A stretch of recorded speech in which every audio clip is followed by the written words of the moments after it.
Hey, you guys, this is Rick. Hey, you hear I've got a hurricane trying to come down and ruin my outside world here. Well, we're still holding now, but I'm going to have to work. I'm going to have to go, I've given myself to other people to go and help for the hurricane. But before I did that, I've been spending all day long writing on this one little story I was wanting to tell you guys. And it's not a fairy tale, although yeah, it's a fairy tale. It's an old legend, and it's a wonderful legend. And for those people that don't know, and this is new to you, I don't go around just telling the stories just to keep somebody happy. I want them to go and read these little stories on their own to see if they can't pull out a little bit of their ear and see how these stories perfectly match things that go on in our Bible and in the Tao and in Christianity or into Islam and into Hinduism and Buddhism. How all of these wonderful stories, even from Odin, and we have the onslaught of the fairy tales, bringing in the same code that all these wonderful little stories about going inside yourself and cleaning out is being kind of an important message. It seems to be showing up everywhere. It's a little hidden message that shows up inside of a story that basically gives you they're talking about the chakra system. They're talking about the Kundalini. They're asking you to come home. It's sort of like you find this like ET phone home, or it's someplace, it's inside of you, this place that we're always wanting to reach, whether it be God or heaven or Jesus, is a sort of like a little light switch away if you could learn to go inside and flip that switch. And so what I do is I read stories off of things, to tell people, hey, look, here it is in the story. And the latest stories have been in children's fairy tales. And today I was going on to Legends. I went on to Legends to find out about St. Christopher. And St. Christopher was a really cool thing, because if you didn't know anything about St. Christopher, and I think that the Catholics, they made him into a saint of some kind. He's this patron saint of travel. And basically, he has a really cool story to tell, because, as the giants in most of the Bible stories, the giants are made out to be bad guys, and that we fight them. So here's a giant that is a good guy, and that he was a bad guy. Well, if I'm going to tell you this here, I'm going to tell it to you. Whenever he was born back in the days, whereas if you didn't believe in God, if you didn't have this, if you weren't connected to the law, which is what we teach, then that means if you're not serving those gods, then you were meant to live a life of torment and pain and die in hell, So, that's the same business that we're in here. And so, there was been born in those days a young man that was going to be it's going to be called St. Christopher, and his name was Offero. This was his first name. All right, that means bearer. So he was growing large and big and strong and what have you. They talked about how he was the leader of his bunch, and that whenever he would run, he would just love the way the wind was blowing, and how the covered, he lived in an area where the first parts of the story are number one they're introducing this guy. They're showing that he was just wanting to. He was so strong, and he was like really handsome, and he had this armor that had never been tested yet. And he just couldn't wait till he got old, and he was going to go out from where his father was, or to where he was born, to this world, and he was going to go out into the wild. He was going to make it on his own. He was looking for a strong leader. He was looking for one that was fearless, So strength and fearlessness, or power and strength were what he was looking for his to serve, and only those would be the ones that he would serve. So it would go on through these pretty long, drawn-out stories where, of course they had to do it as these were the works, as you got to your works. And, of course, every time, what we would get to is he would serve them for many years, he was content and he was happy. But then one day, he went for a long trip to find his first master. And what he would find, his first master would actually be in a white palace that was really beautiful, and the sun shined on it. And the master inside of it was one of the strongest rulers of the earth, or the strongest ruler of the earth. And he wanted to serve him. He begged for his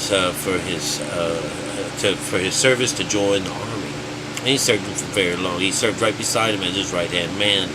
Well, one day a stranger came into the kingdom, and it was they gave him a name, but it was someone. It was like someone who came in to sing songs. He says, "Oh, play for me songs about yesterday and today, or death and sorrow and peace and war and as these stories of these opposites came about, every now and then he would do this, do the sign of the cross, and this kind of freaked, Offero off. He says, "What was that?" And at the end of it, when it was all over with, when this guy finished his songs and everything was over, he come over there and he said, "Hey, what was all of this? What's that? And he says, "I don't want to tell you." And he begged him, and he says, "If you don't tell me, then I'm not going to. This I thought I saw fear. I'm sure that I saw fear, and if I saw fear, I'm gone." So the the king decided to tell him the truth, and told him that every time he thinks and hears about the workings of Satan, that he does this to ward him off. And he says, "You do that to warn him off? That's what you do? That's what you do? You're afraid? You, this great guy, afraid of that? Oh my God, you're afraid of a sign? That's crazy." He says, "Well, I am out of here, homie, don't play that." And he says, "Goddamn, why wasting my time?" So anyways, he goes on down the road. He says, "I'm going to go and find out who this Satan damn guy is, And he seems like the big, strong dude. I'm sure no one's afraid of him. If this guy's afraid of him, that's my man." So he went over villages, this and that, and he says, "This guy's easy to find." He says, "Everywhere you looked in the footprints you could follow this devil dude." He was the evil, the god of evil, the lord of the evil and ills. So, he wasn't hard to track down. And so as he went into the dark woods, he was trying to put it off. He says, "But my heart, I felt a little scared in there, But he pressed on and pressed on, and he found these bunch of people, these black knights in the wood. What are you here for?" He says, "I've come to work for Satan. I want to. Here's my. I want the king of evil." So he says, "The Lord of evil. I want to join up in the army with them." So next thing you know, he's making his way, and he meets this guy. He gets down on his knees, and he does this, what have you. He becomes his servant, and he becomes pretty evil. He says, as he was coming up, he says, "Look, I see the tears of these people that he's robbed. I've seen the what's in his wake." He says, "But I really like the idea of this power. These guys are kind of scared." So he worked for the devil for a while. So now as he's working for the devil, he's like being real ornery and mean. He says, when I walk by their house, they know to be scared of me. They sure do. you just know when evil is walking around, when someone comes into the room, you know. So anyways, oh, I don't want to mess it up. Alright, so, oh shit. Did I mess it up? Did I? Oh, god damn it. Oh, no, I didn't mess it up. They're traveling down this road, the highway, one day, because they're on their way to go to some town, and they're talking gaily amongst each other about this next town that they're going to go and pillage. And they're just having a great old time, and all of a sudden, his boss, the Lord of Lords, the Lord of Evil, just stopped, and he hit his face. And oh my God, and he and his group just took off down and took off the road and ran into the desert for quite a ways, before they returned and came back up on some ways down. It was like this giant detour, and and he says, what was that? He says, what was that? This slowed us down. This took away from the day. What was going wrong? And he says, I couldn't see anything. He says, couldn't see anything but this little wooden cross in the road. What is that? And he says, well, whenever I see that, it scares me, and I have to hide and shun my face from it. That thing down there scares you. And he says, what is this? He says, sits down and tells him the story about a man who died on the cross. And that this guy, is the King of Kings, and kings of everything. So he said, well then this is the guy. He died on the cross. This is what they say, he died on the cross. Well, this must be the guy that I want to go and follow. So anyways, on his way there, and he travels and travels and travels and travels and travels to the point that he finally gets to that little house and all these stories, and there's this old man in there, this hermit. But that's what he knows. He knows that this is where the narrator of the story tells you that, he just gets there with just a little bit of his strength left, and he just plops down right in front of this. And he comes to this land where there's no flowers blooming and nothing going on. But right before he passed out, he looked across and he could see a giant river. And in the river, he could see the golden kingdom. He could see these things. And then it disappeared. And he went to sleep. And then he woke up, and there was this man. He's the guy who's the keeper of this gate, and he says, you notice there's no boat, there's no bridge across that, and pilgrims come here all the time trying to cross that, and it's perilous, so that was his job that was given to him. He says, you want to serve the Lord? He says, I want you to go in, and I want you to fast. And he says, ask me to do something else. I don't want to fast. I'm so strong. Can't you see me? I'm so strong. Ask me to do something else. So what it was is, then he came up and he says, well, you can do something that's like I do. You can be the gatekeeper here. And if when people come across here that need it, they could use your strength, and you could ride them and take them over across to the other side in safety. Oh, I'll do that. If that's serving the God, serving the Lord, I'm going to do that. So, he's all hopping good about this, right? I could use my strength to do it. So, he helps lots of people over. He's there all the time. They told him to build a little house there, and every time someone came and knocked, he'd have to do it in good weather or bad weather. And it says it always seemed to be in bad weather, these damn pilgrims. But he'd get them across there no matter what. That's his job, and he did it happily. But after some time, he started growing old, and things started to get a little harder on him.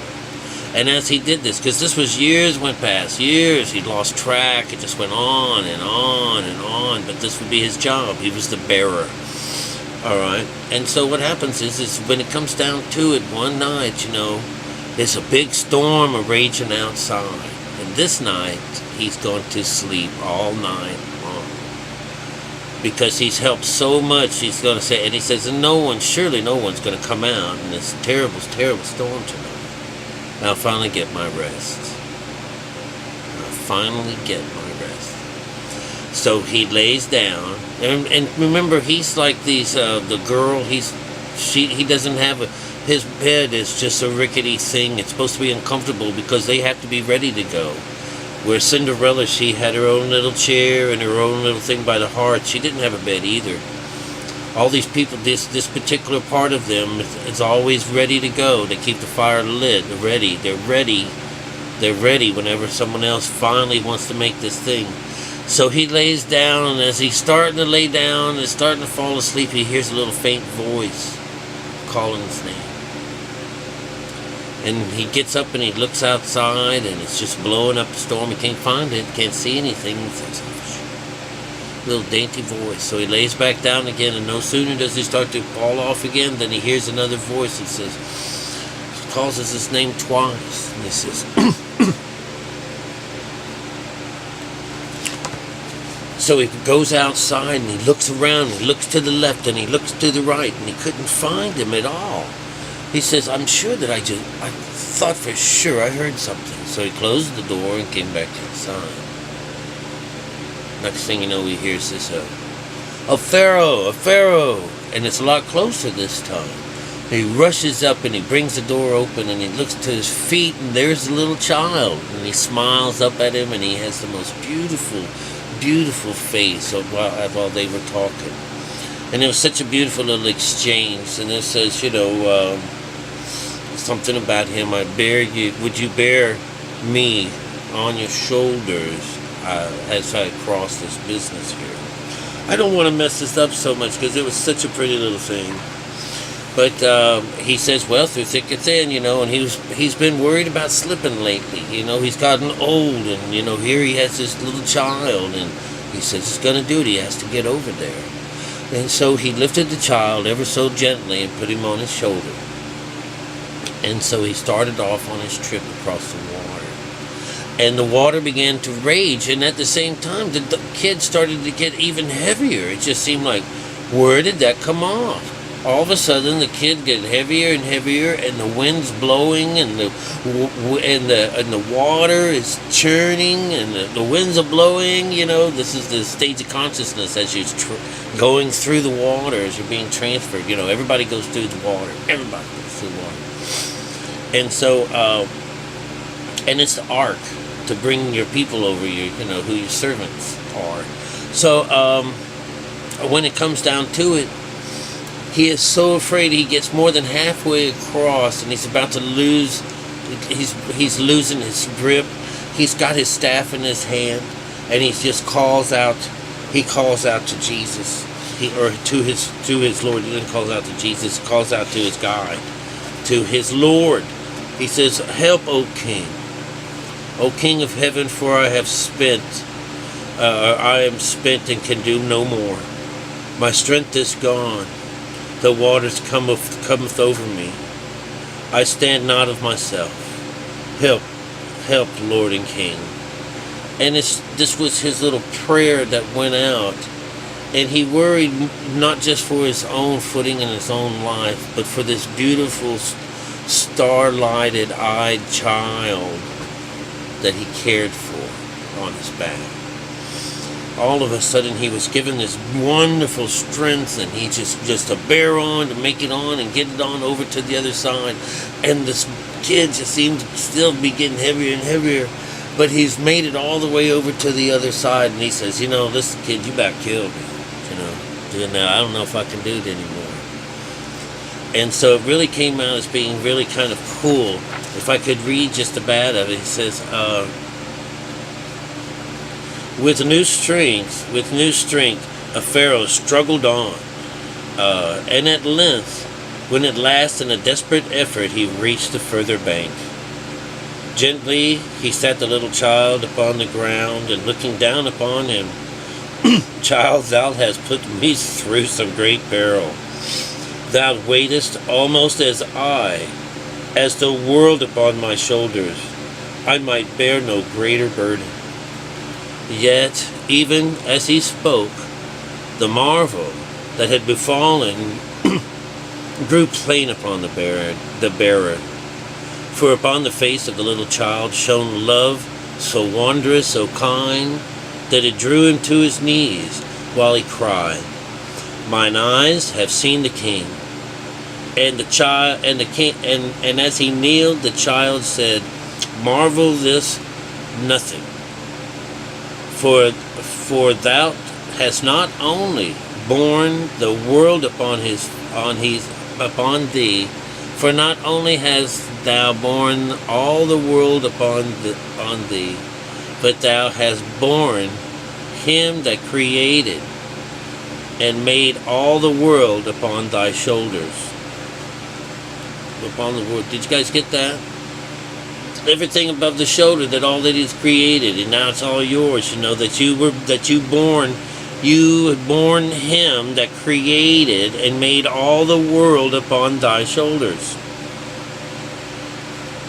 I'm Jesus Christ the King, to whom thou servest this work. Henceforth you shall no longer be called Offero, but Christopher shalt thou be named, because thou had borne the Christ upon thy shoulders. And that word was B-O-R-N-E, alright?